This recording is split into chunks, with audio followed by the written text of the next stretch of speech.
Before the fall, there was the crown.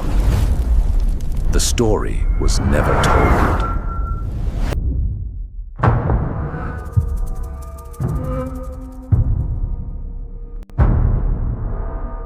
They came not with peace but with powder, not with respect but with revenge.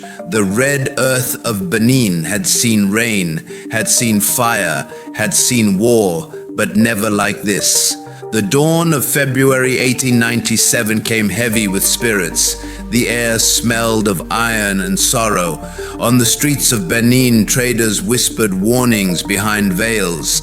The Iwu priests circled their altars, asking the ancestors for vision, for clarity.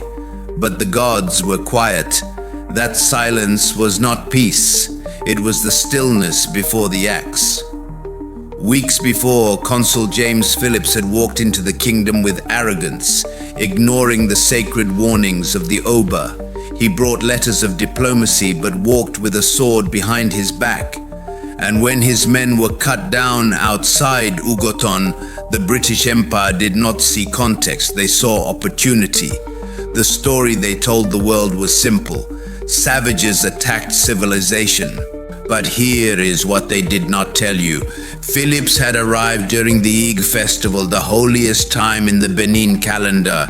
A time when the Oba withdrew from the outside world, when the spirits of the land were appeased, when no outsider was allowed within the sacred core of the city.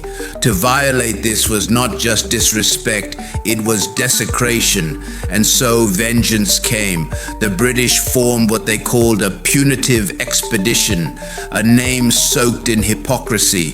200 men, modern rifles, machine guns, cannons. They came like a plague, soldiers, mercenaries, looters, cloaked in flags and greed.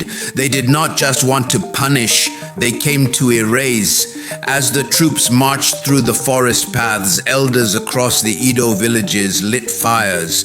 Wives of warriors tore their wrappers and beat the ground in warning.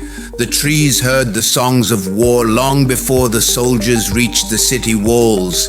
Then came February 18th, a day no blood can forget. At dawn, British artillery opened fire on Benin City. The walls shook, statues cracked, brass shrines melted in the heat of cannonballs. Every sound of explosion was followed by the screams of children, the chants of priests, the cries of dying defenders. The palace guards fought with swords and spirit, but their courage met bullets. The soil turned red. Oba Ovonramwen did not flee like a coward. He did not raise his hands in surrender. He watched, he grieved. And when it was clear that the city could no longer be defended, he chose silence. He vanished into the forest, not in fear, but in mourning.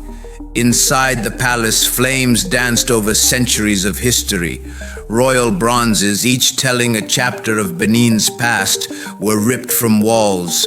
Coral beads, once worn by kings and queens, were yanked off burnt bodies. Sacred masks were tossed into crates like ordinary cargo. European officers laughed. They posed for photos. One of them raised a carved ivory tusk and shouted, "A good souvenir." But those were not just objects. They were prayers frozen in form, spirits trapped in bronze. To steal them was to disturb the order of the ancestors. The Igbesamwan, the royal guild of carvers, wept. Their art was alive. Their art spoke.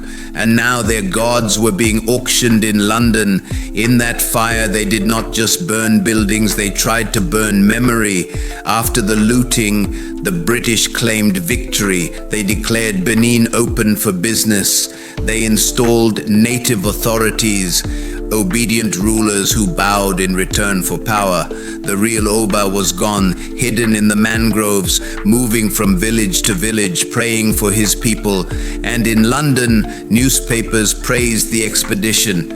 They printed lies, that the Oba was a butcher, that Benin practiced human sacrifice daily, that they were saving us from ourselves. But the truth, the real truth, is that they feared what they could not control. They feared a kingdom that needed no crown from the queen. They feared a people whose identity could not be traded for gin or gunpowder. And so they shattered the mirror of our pride. But they forgot one thing: spirits do not die in fire, they rise. In the charred ruins of Benin City, children began to sing. Women began to sweep the roads with sacred brooms, as if cleaning away the footprints of evil. The priests held midnight rites in broken shrines. They chanted the names of the kings. They called on Ogun, on Esu, on Olokun. And in the dreams of the people, the Oba spoke. "I have not left you," he whispered. "They have taken our walls, but they cannot take our soul. This is not the end of Benin. This is the beginning of the resistance. The blood they spilled fed the roots of something deeper, a story they could not kill, a truth they could not bury." And in the next episode, we will follow that silence into exile, into betrayal, into a trial not of justice, but of shame. We will watch how they tried to break a king, not with blades, but with headlines. But for now, remember this: they burned a kingdom, they stole its gods, but they could not kill its truth. Before the fall, there was the crown. The story was never told.